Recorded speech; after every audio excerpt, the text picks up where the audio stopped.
मैं विनय प्रताप सिंह अपने YouTube channel SB educational zone से आपके सामने हूँ।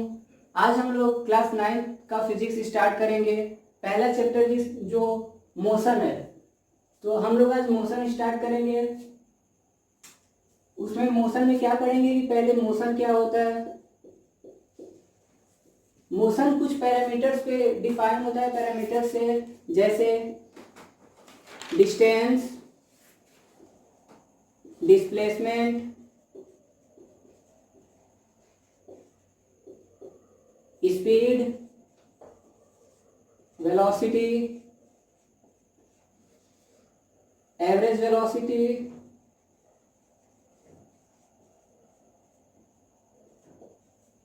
एक्सेलरेशन,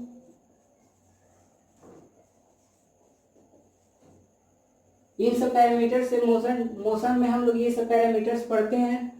तो हम लोग सबसे पहले पढ़ेंगे मोशन क्या होता है। तो मोशन को समझने के लिए हम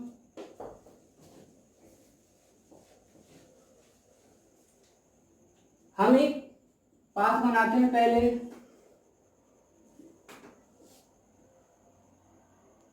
इसका नाम नेशनल हाईवे 18।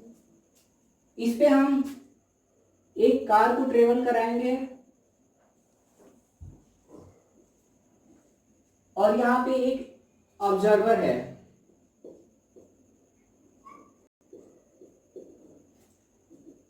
हमें मोशन समझना होगा, तो हम कैसे समझेंगे। तो मोशन मीन्स होता है मूवमेंट।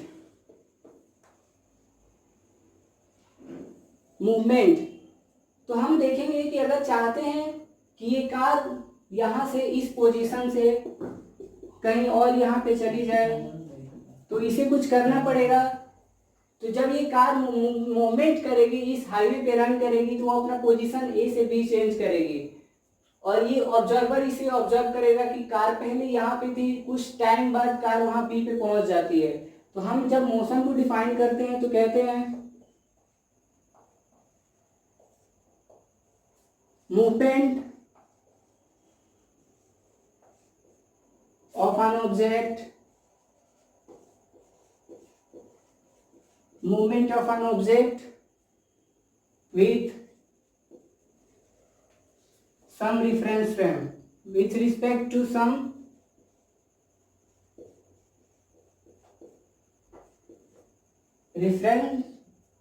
reference frame। और जब हम बात करेंगे दूसरी भाषा में मोशन को, तो change in position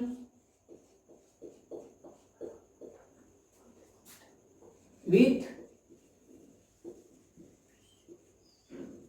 respect to time. मतलब ये कि अगर टाइम के रिस्पेक्ट में कोई भी ऑब्जेक्ट, कोई भी बॉडी अपना पोजीशन चेंज करती है, अपना पोजीशन चेंज करती है, पहले कहीं और थी, कुछ टाइम टी बाद कहीं और चली जाती है, तो हम कहते हैं कि बॉडी मोशन में है। फॉर एग्जांपल ये पॉइंट ए है, यहाँ पे कोई ऑब्जेक्ट है और आफ्टर टाइम टी कुछ टाइम बाद ये यहाँ से यहाँ चली जाती है। तो हम कहेंगे कि इस कार ने अपना पोजीशन चेंज किया है। पहले ये ए पे थी, फिर ये बी पे चली गई, लेकिन यहाँ से यहाँ जाने में इसको कुछ टाइम लगा। तो हम कहेंगे कि जब पोजीशन टाइम के रिस्पेक्ट में चेंज होता है, तो हम कहते हैं कि बॉडी मोशन कर रही है। अब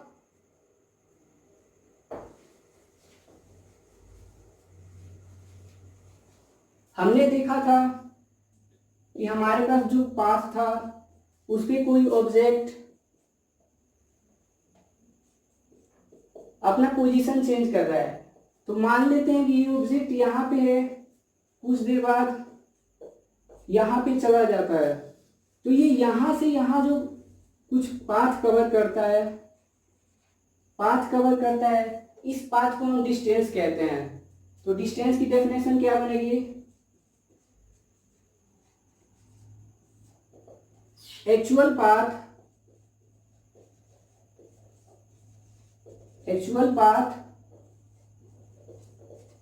कवर्ड बाय एन ऑब्जेक्ट और बॉडी। जब कोई ऑब्जेक्ट या कोई बॉडी कुछ पाथ कवर करता है, कुछ डिस्टेंस, कुछ पाथ कवर करता है, एक्चुअल पाथ हमारे पास, मान लेते हैं कि हमारे पास 100 किलोमीटर की जर्नी है और हम 10 मिनट में 10 किलोमीटर चल देते हैं, तो हम कहेंगे कि हमने 10 मिनट में 10 किलोमीटर का डिस्टेंस कवर किया है। अब बात आती है डिस्टेंस को मेजर कैसे करते हैं। तो डिस्टेंस को लेंथ यूनिट से मेजर करते हैं, जिसकी यूनिट मीटर होती है या किलोमीटर या सेंटीमीटर। अब ये डिस्टेंस जो है स्केलर क्वांटिटी है कि वेक्टर क्वांटिटी है। हमने देखा कि जो डिस्टेंस होता है वो ये कहता है कि actual path covered by an object. कोई भी ऑब्जेक्ट एक्चुअल में कितना चल रही है, कितना कवर कर रही है, उसे हम डिस्टेंस कहते हैं। फिर हमने देखा कि डिस्टेंस को हम मीटर यूनिट से मेजर करते हैं, मीटर या किलोमीटर या सेंटीमीटर। अब ये जो डिस्टेंस है ये कौन सी क्वांटिटी है। तो डिस्टेंस स्केलर क्वांटिटी होती है।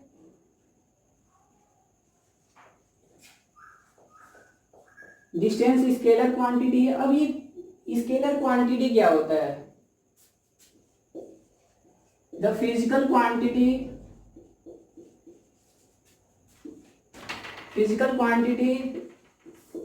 which have only magnitude।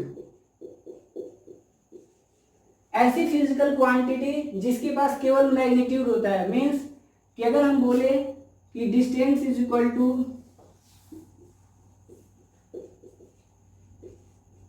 20 kilometre, तो ये जो 20 है ये मैग्नीट्यूड है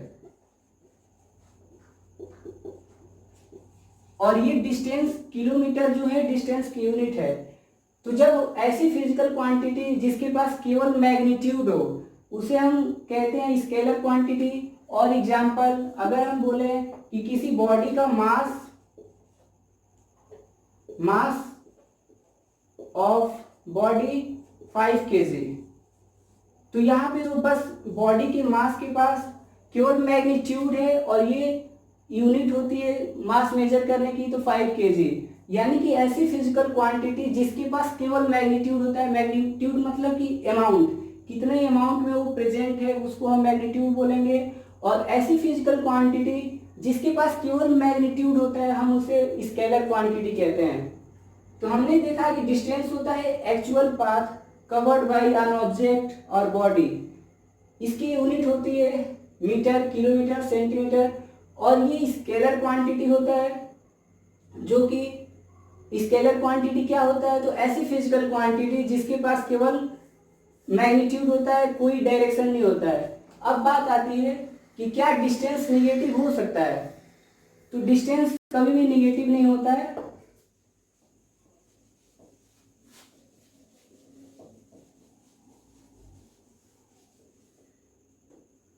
डिस्टेंस नेवर नेगेटिव। डिस्टेंस कभी निगेटिव नहीं होता है। डिस्टेंस 0 हो सकता है। It can be 0। अब 0 किस केस में होगा।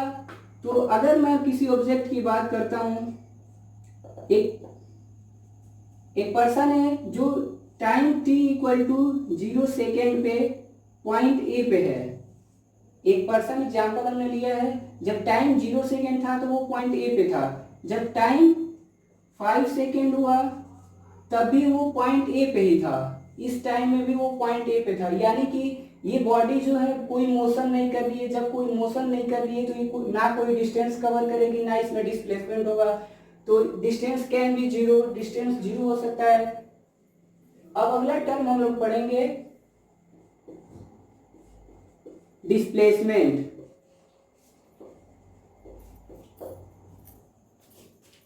अगला टर्म हम लोग डिस्प्लेसमेंट पढ़ेंगे।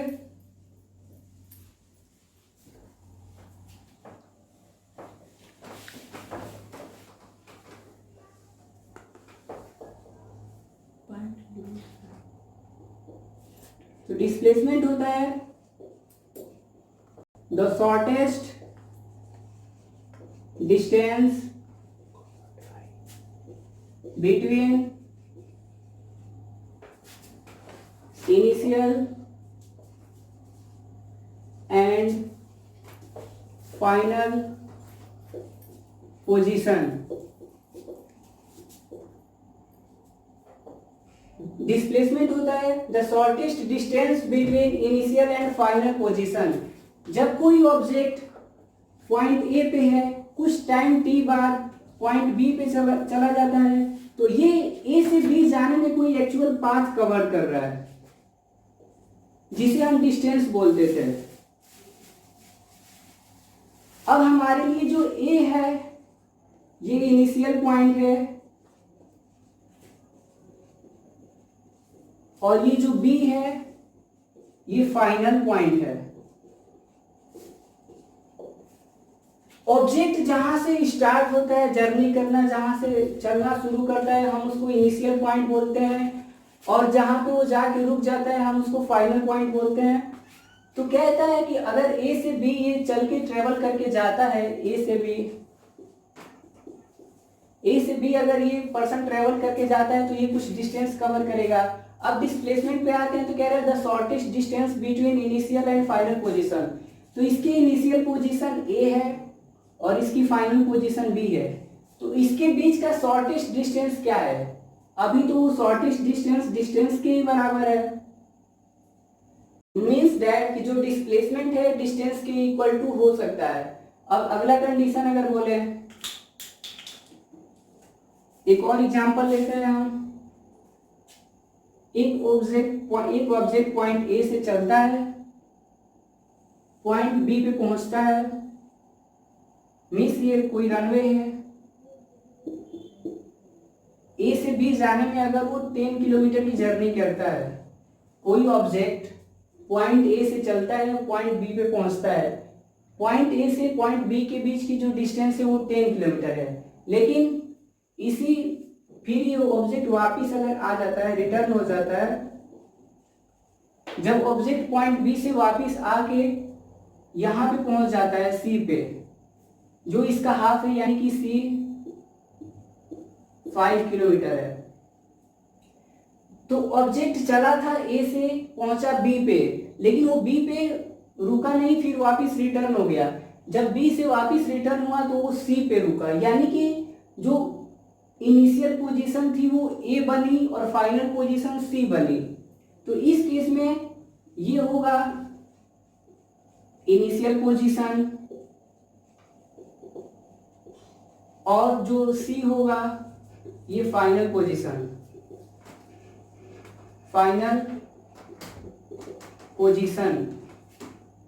तो इनिशियल पोजीशन ए और फाइनल पोजीशन सी के बीच डिस्टेंस कितना है? शॉर्टेस्ट डिस्टेंस, सबसे छोटा डिस्टेंस कितना है? तो ये 5 किलोमीटर, यानी कि ऑब्जेक्ट ने ए से सी मतलब वापिस रिटर्न आने में, इनिशियल से फाइनल पहुंचने में 5 किलोमीटर का डिस्टेंस है। अब बात आती है कि डिस्प्लेसमेंट क्या होता है। तो हमने बोला कि शॉर्टेस्ट डिस्टेंस होता है। अब ये डिस्प्लेसमेंट जो होगा स्केलर होगा कि वेक्टर होगा कि क्या होगा? तो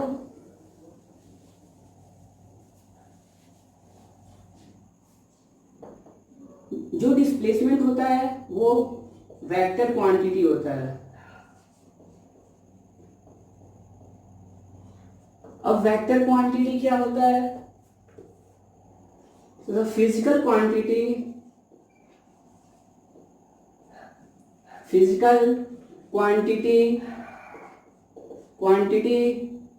which have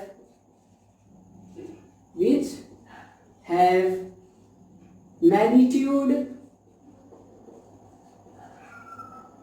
as well as direction.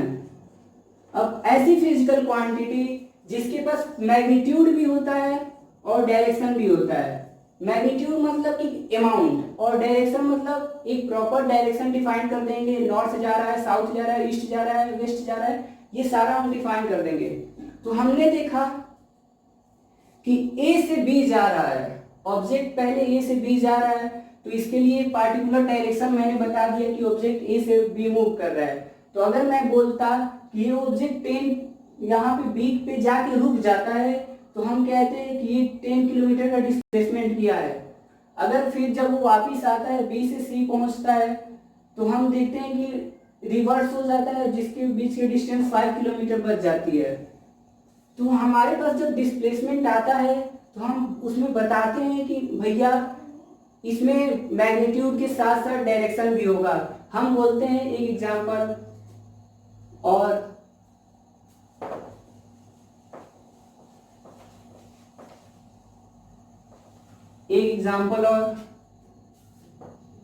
एक ऑब्जेक्ट है जो 4 किलोमीटर ईस्ट में जाता है, टुवर्ड्स ईस्ट। फिर एक ऑब्जेक्ट है जो 4 किलोमीटर ईस्ट में जाता है, फिर वो लेफ्ट टर्न करता है, 3 किलोमीटर डिस्टेंस ट्रेवल करता है। हमने क्या सिचुएशन लिया कि हम एक ऑब्जेक्ट को ट्रेवल करा रहे हैं, पहले वो ईस्ट डायरेक्शन में जा रहा है, ईस्ट डायरेक्शन में उसको 4 किलोमीटर चलना था। अब जो इस 4 किलोमीटर जब वो चल दिया तो वो लेफ्ट टर्न लेगा। तो यहाँ से कोई ऑब्जेक्ट चल रहा है तो यहाँ से जब लेफ्ट टर्न लेगा तो ये 3 किलोमीटर।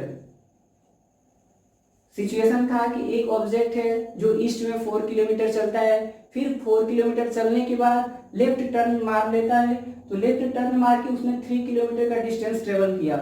मीन्स कि पॉइंट ए से चला था, पॉइंट बी पे पहुंचा, फिर पॉइंट बी से लेफ्ट टर्न किया तो पॉइंट सी पे पहुंचा। तो जो ए है इसका इनिशियल पोजीशन हो गया और जो सी है ये फाइनल पोजीशन हो गया। अब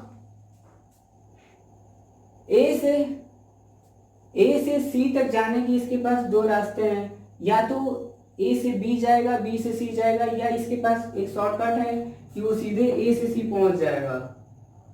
तो अगर हम ए से सी का डिस्टेंस कैलकुलेट कर लेते हैं, जो कि सबसे छोटा डिस्टेंस है, वही इसका डिस्प्लेसमेंट होगा। तो ये कैसे निकलेगा, हमको ये दिख रहा है 90 डिग्री है, पाइथागोरस लगा देंगे तो अंडर रूट 4 का स्क्वायर प्लस 3 का स्क्वायर 16 प्लस 9 5 आएगा। यानी कि इस ऑब्जेक्ट ने 5 किलोमीटर का डिस्प्लेसमेंट किया है। अब एक और एग्जांपल हम लेते हैं। डिस्प्लेसमेंट क्या आता है कि shortest distance between initial and final position. तो हमें सबसे पहले इनिशियल पोजीशन फाइंड आउट करना होगा, फिर हम फाइनल पोजीशन फाइंड आउट करेंगे और हम उसके बाद एक और न्यूमेरिकल करते हैं इस पे। और जो डिस्प्लेसमेंट होता है वो वेक्टर क्वांटिटी होता है। वेक्टर क्वांटिटी वो क्वांटिटी होती है जिसके पास मैग्नीट्यूड और डायरेक्शन दोनों होता है। एक और एग्जांपल हम लेते हैं डिस्प्लेसमेंट का। एक सर्कुलर पाथ है, कोई ऑब्जेक्ट पॉइंट ए से पॉइंट बी पे चला जाता है। अगर हम मान लें कि इसका जो रेडियस है 4 मीटर है, इसका जो रेडियस है, इस सर्कल का जो रेडियस है वो 4 मीटर है, और कह रहा है कि एक ऑब्जेक्ट ए से बी जाता है। तो ए से बी जाने के इसके पास 3 ऑप्शन है। हो सकता है वो ऑब्जेक्ट इधर से चला जाए, फर्स्ट। हो सकता है वो इधर से चला जाए, सेकेंड ऑप्शन। और हो सकता है वो सीधे यहाँ से चला जाए, ये थर्ड ऑप्शन। तो डिस्प्लेसमेंट के लिए सबसे छोटा डिस्टेंस कौन सा है, ए टू बी, जो कि डायमीटर के बराबर होगा। तो इस केस में डिस्प्लेसमेंट जो होगा, displacement is equal to 8 metre. Displacement यहाँ पे 8 मीटर होगा, ए से बी जाएगा। तो अगर मैं बोलूं कि ऑब्जेक्ट ए से बी चला, फिर वो सी पे आता है, इसी में अगर एक्सटेंड कर दें इस क्वेश्चन को, तो ए बी के लिए जो डिस्प्लेसमेंट होगा वो 8 मीटर। अब जब हम बोलेंगे कि अगर वो सी पे पहुंचता है, यानी कि इसके पास सी तक आने के कितने ऑप्शन है। पहला एक ऐसे आ जाएगा, दूसरा एक यहाँ से ऐसे आ जाएगा, और सबसे शॉर्टकट क्या है इसका कि सीधे ए से सी चला जाएगा। मतलब ये कि इसका ये इनिशियल पोजीशन हो गया,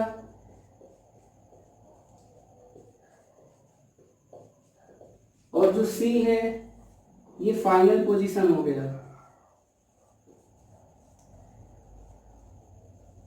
ये फाइनल पोजीशन हो गया। तो डिस्प्लेसमेंट ये कहता था कि shortest distance between initial position and final position. तो A और C के बीच में सबसे छोटा डिस्टेंस कौन सा है, तो वो हमको ये दिख रहा है AC। अब हम इसको कैसे कैलकुलेट करेंगे, तो हमें पता है कि रेडियस सर्कल का सेम होता है, तो मैं इसको ज्वाइन कर दूंगा। अगर ये O है तो इसको ज्वाइन कर दूंगा, तो ये भी 4 मीटर होगा। फिर ये हमें पता है 90 डिग्री होगा, तो फिर इसमें अब AC के लिए AC is equal to under root 4 का स्क्वायर प्लस अंडर रूट 4 का स्क्वायर।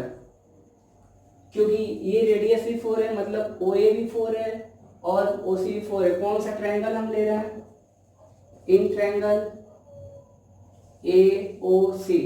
इसमें हम पाइथागोरस लगाएंगे यूजिंग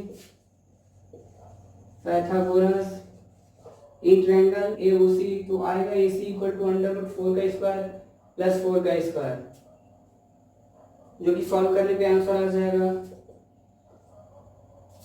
क्या, 16 प्लस 16 दैट इज रूट 32। तो AC equal to 4 root 2 metre. ये डिस्प्लेसमेंट हो गया। ठीक है, तो डिस्प्लेसमेंट हमने ये देखा। अभी तक हम डिस्प्लेसमेंट ये देखे, displacement shortest distance between initial position and final position होता है। ये बहुत अच्छा टॉपिक है। ये सर्कल वाला क्वेश्चन एक्सरसाइज में भी है और कंपटीशन में भी पूछा जाता है। तो डिस्प्लेसमेंट तक कोई प्रॉब्लम नहीं होनी चाहिए। अब हम आते हैं स्पीड पे।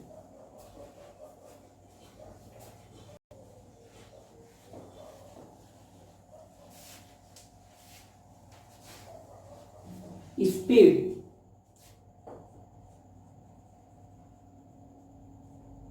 स्पीड क्या होता है, तो फॉर्मूला है कि पहले भी हम लोग छोटे क्लास में पढ़े हैं कि speed equal to distance upon time. ये फॉर्मूला है। अगर मुझे स्पीड को डिफाइन करना होगा, ये तो फॉर्मूला है स्पीड का, speed equal to distance upon time. हम चाहते हैं कि स्पीड को डिफाइन करें, तो हम लिख सकते हैं, अगर हम बोलें कि if time is equal to 1 second then speed is equal to distance. Mathematically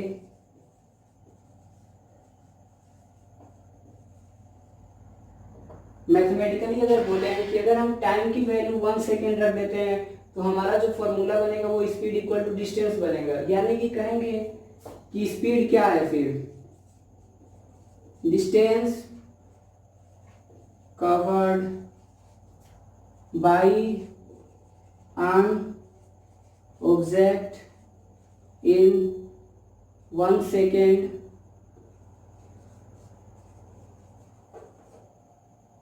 is known as its speed। अगर कोई ऑब्जेक्ट डिस्टेंस कवर कर रहा है 1 सेकेंड में, तो हम बोलेंगे कि वो उसकी स्पीड है। अब बात आती है कि स्पीड की यूनिट क्या होगी।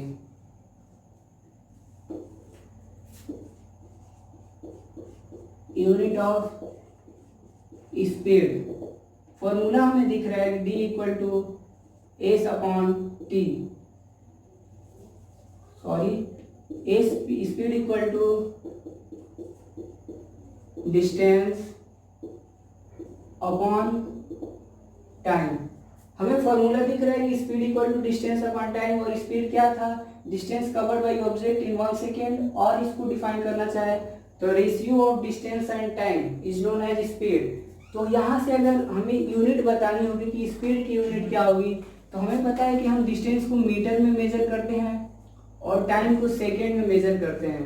तो यहाँ से जो इसकी यूनिट बनेगी मीटर पर सेकेंड, और इसको ऐसे भी लिखते हैं ms-1।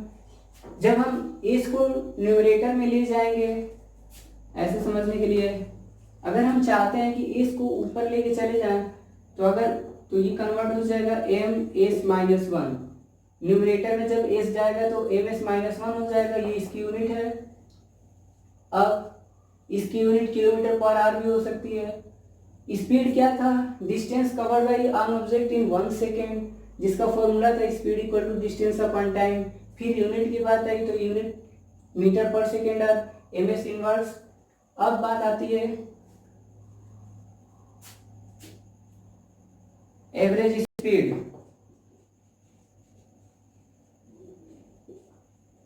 Average speed,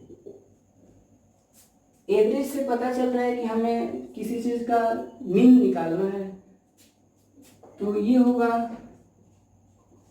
total distance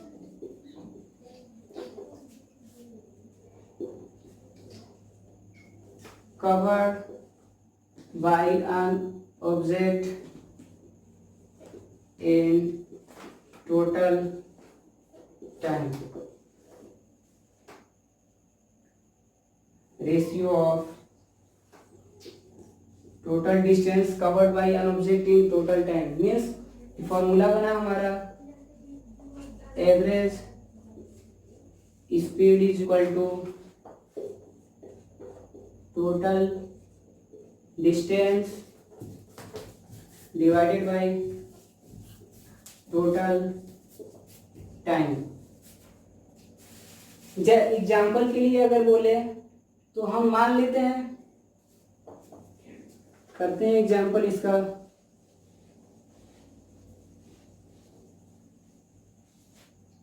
हमें एक जर्नी ट्रेवल करनी है जिसके बीच का डिस्टेंस है 100 किलोमीटर। ए बी, हमें ए से बी एक जर्नी ट्रेवल करनी है जिसके बीच का डिस्टेंस है 100 किलोमीटर। तो कोई car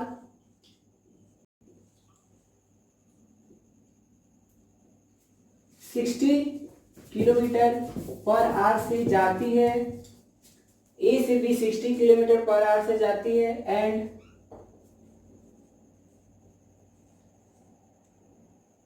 B to C 40 kilometre per hour से आती है।